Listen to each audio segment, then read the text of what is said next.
Hey guys, as promised, this is part 2 of my dream videos.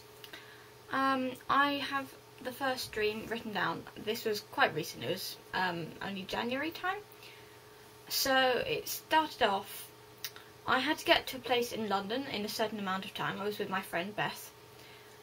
We began by taking a train that was kind of like a DLR. I don't know if you've ever seen them, but Google them if not.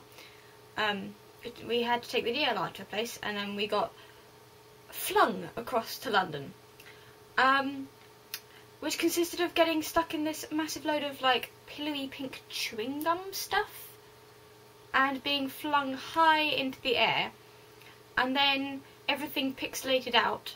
But just before it pixelated out, you could see all of London, which looked a bit more like Gotham in the fact that it was an island with lots of bridges coming out of everywhere. Maybe I'd just seen Batman or something, I don't know. But yeah, so everything would pixelate out and then we were suddenly there.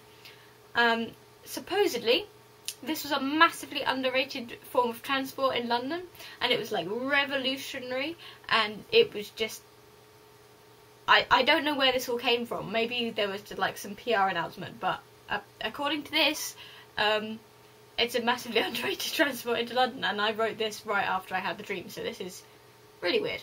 Okay, so then we got there, and then we walked through the building that looked kind of like a tube station entrance, and a person that sounded like Captain Gates off of Castle, if you've ever seen that. If not, don't worry. She told us off when we were too late, apparently, and then we were teleported back to where we started, and then we had to do it all over again. And then that happened a couple more times, and eventually we got on the DLR-esque train again, and I remember asking my friend Beth whether we should dress up in a suit, because apparently that means that we're more likely to get there on time. So yeah, that's my first dream. My second dream, most people who know me will have heard, like I said earlier. Okay, so it started off, I was in this like shack thing with two older people, and I don't know who they are. I don't know who they were, but they were there, and I think they were married, and I think they were looking after me, but I'm not 100% sure. And it wasn't so much... I don't really know how to describe the shack. It was kind of just like the front of a really old-timey, like, western kind of thing. And, so we were at the front of this, and then I think it was the woman, she asked me whether I could order 7 loaves of bread. So I went in and I picked up the phone, which was like an actual corded phone. I know, old. I joke, I actually remember them. So we picked up this phone and I held it to my ear and I just said, 7 loaves of bread, please. I didn't like dial anything or anything like that. I just held it to my ear and said it. And so I went outside and I waited, and outside was like this desert place, and it was just this dirt track in front of me. And then a coach pulls up.